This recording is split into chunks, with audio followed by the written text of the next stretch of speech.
Recordemos que el presupuesto destinado a la educación en la ciudad de Buenos Aires se redujo del 25 al 23% del presupuesto total de la ciudad, pero lo que nosotros tratamos de observar, y obviamente se habrán dado cuenta con esta sección, es qué reflejan los medios de qué noticias y cuáles son las que no aparecen o aparecen de alguna manera solapadas. ¿Ustedes lo vieron como nosotros?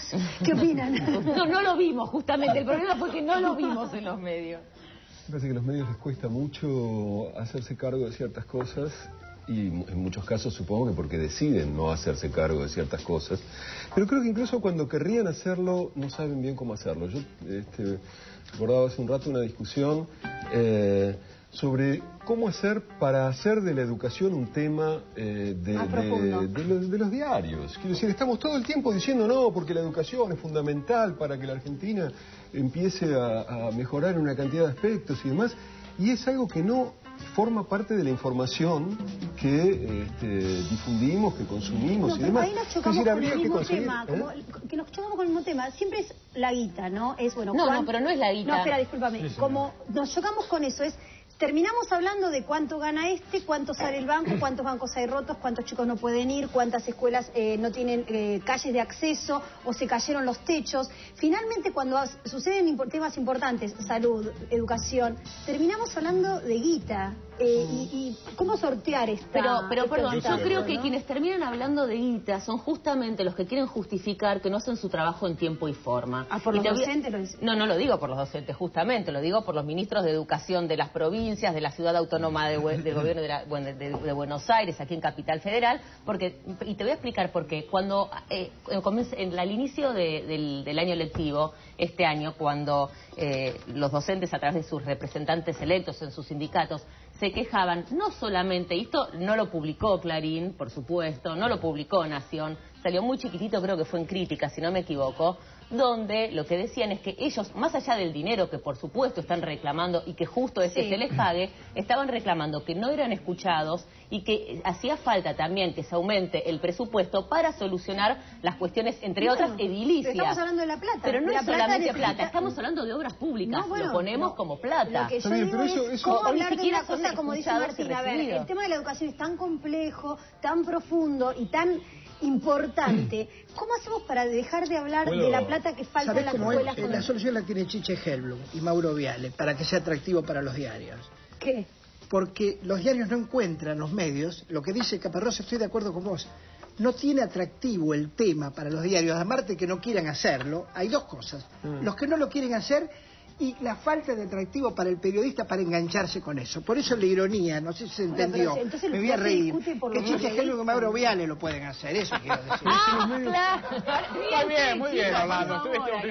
Los medios no saben contar la vida cotidiana, no saben contar aquello que tiene que ver con la mayor parte de nuestro tiempo y de nuestra vida. Es como si en una casa, vos no llegás a fin de mes. Disculpame, Carla, pero también a veces yo pienso, si vos en una casa no llegás a fin de mes, y es medio difícil que te pongas a pensar acerca de cuál va a ser tu futuro, dónde te vas a parar en determinada discusión. A veces es como que siempre estamos con eso en el frente, con el tema guita. Vas a un bar, escuchás hablar gente a tu alrededor, todo el mundo está hablando de guita. Lo que pasa es que desde la gestión se trabaja mucho con el dinero. No sé si es culpa de los periodistas, si es algo de los argentinos. No, yo veo acá una analogía perfecta con el tema de la corrupción, porque es cierto, estamos entrando en el siglo XXI y estamos tratando de reconstruir un sistema donde el maestro enseña con tiza y pizarrón como a principios del siglo XX, 100 años después. Está claro que es una educación obsoleta, pero como ni siquiera eso funciona, como ni siquiera puede funcionar pero leer y escribir no es obsoleto igual, es preferible que lo puedan enseñar con tiza y pizarrón y que los pibes vayan a la escuela. Pero eso es lo que yo estoy diciendo, como no logramos lo mínimo, que es que los políticos, que no haya una clase política corrupta y que haya clases y que los maestros tengan un buen salario y haya tiza y pizarrón y no se llueva y haya calefacción, entonces discutimos eso. Ahora, desde luego que desde ahí queda un paso adelante, porque la educación argentina fue un rol fundamental. Acá se habla mucho del ascenso social del siglo XX, ¿no? El ascenso social fue un ascenso educativo. Era mi hijo el doctor. Era el padre, que era el abuelo, que era albañil, el padre, que era almacenero, y el hijo, que era doctor, ¿no? Ese fue el ascenso social de la clase media argentina. Fue un ascenso básicamente educativo. Ahora, cuando durante tanto tiempo se ha destruido la educación en forma tan consistente, está claro que tenemos que empezar a una reconstrucción. Hay que reconstruir eso en términos del siglo XXI. Y doy un ejemplo muy claro para ver que no es... Sí. Uruguay tiene un programa que es un chico, una computadora. Uruguay, no Suecia. Sí. En cada pupitre de cada chico tiene que... Porque los únicos que van a poder ser clase media, los únicos que van a poder tener un ascenso social son los chicos que tienen acceso a la computadora. Ahora, cuando los chicos no comen... Déjame, por favor, porque si no, yo renuncio. Vos me ves tranquilita, pero no sabés cómo soy cuando me enojo. Esas cosas acá no, acá no. Cuidado con la turca. No, una cosa muy... Yo había presentado, como no tengo dónde, solo en el diario, una especie de proyecto de ley para mejorar la educación pública, que consistiría en obligar a todos los funcionarios públicos de un cierto nivel, más o menos medio, en adelante, a que manden a sus chicos a la escuela pública.